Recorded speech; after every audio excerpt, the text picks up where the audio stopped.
Здравствуйте! Сегодня покажу, как можно связать эффектный шарф крючком по простой схеме. В процессе вязания в основном узоре использовала только столбики без накида.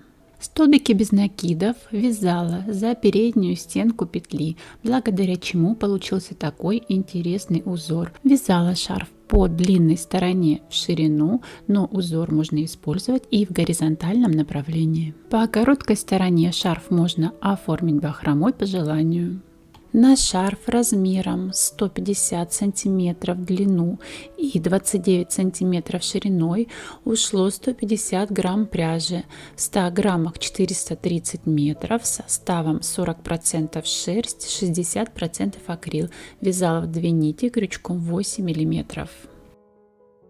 При помощи крючка 8 миллиметров наберем 140 воздушных петель или любое количество петель в зависимости от желаемой длины шарфа. Я вязала шарф по длинной стороне в ширину, используя узор в виде длинных полос по вертикали, но можно использовать и в горизонтальном направлении этот узор. Провязав 140 воздушных петель, провяжем еще одну воздушную петлю подъема, пропустим только что провязанную петлю и провяжем столбик без накида за заднюю стенку воздушной петли. Повернув цепочку, увидим коротенькую стеночку, это задняя стенка воздушной петли, вяжем в нее. И далее до конца ряда вяжем столбики без накидов, каждую воздушную петлю провязывая за заднюю стенку воздушной петли.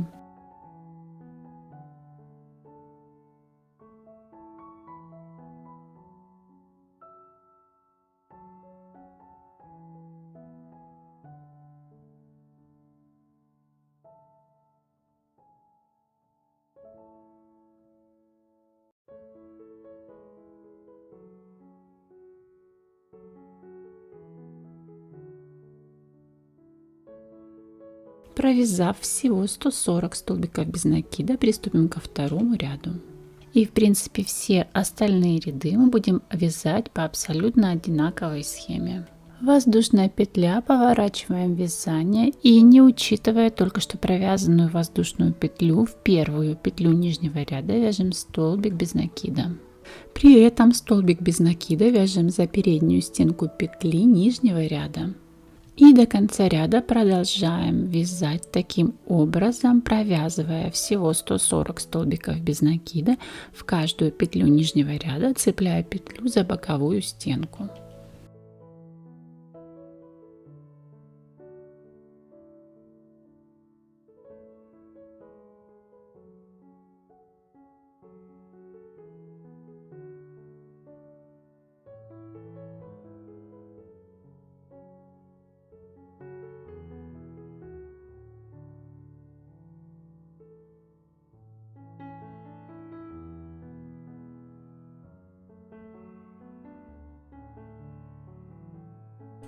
Последний кромочный столбик вяжем аналогично, провязав его за переднюю стенку петли нижнего ряда.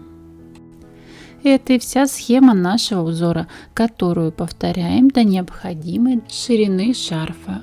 Плюс у нас будет еще провязан последний заключительный ряд. Мне потребовалось провязать всего 27 рядов. И размер моего шарфа составил 150 сантиметров в длину и 29 сантиметров в ширину.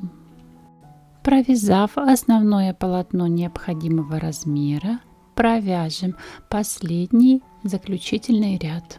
В принципе, последний ряд – это формальный ряд, который придаст нашему полотну законченный вид, и этот ряд из соединительных столбиков. Этот ряд у меня выпал на четную сторону изделия, и поэтому я вязала соединительные столбики за переднюю стенку петли нижнего ряда. И если этот ряд выпадает на нечетную сторону изделия, то можно вязать соединительные столбики за заднюю стенку петли нижнего ряда.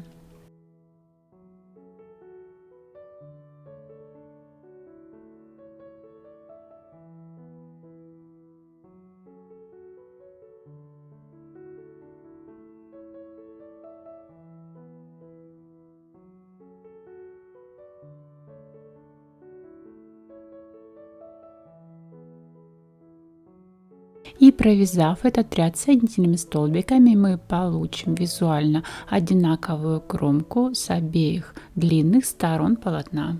Обрежем рабочую нить и вытянем ее через последнюю петлю. Остаток нити спрячем между петель. По желанию можно оформить шарф бахромой с обеих сторон, для чего нарежем необходимое количество отрезков нити длиной 20-21 см. Я сделала бахрому из 4 нитей и крепила ее в каждую вторую петлю по короткой стороне шарфа. Для упрощения процесса формирования отрезков нити можно использовать любые подручные средства. Я взяла лист бумаги, который шириной 21 см, и на него намотала необходимое количество витков, после чего разрезала нити с обеих сторон и получила необходимые отрезки.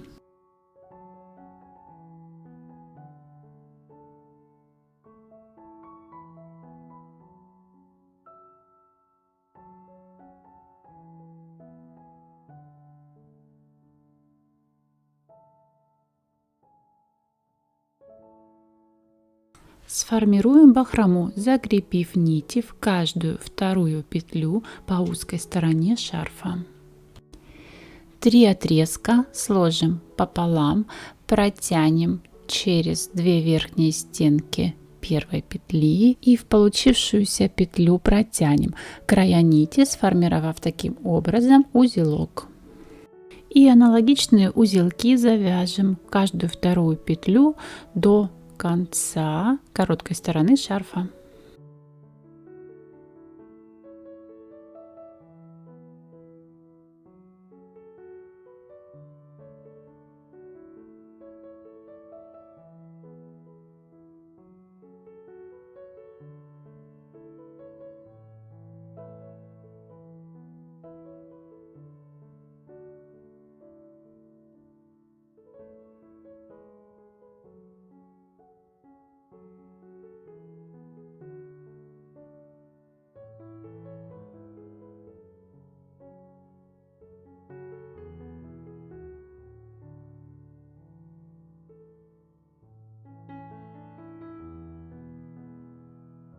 И наш шарф готов. Спасибо за просмотр. Надеюсь, вам понравилось.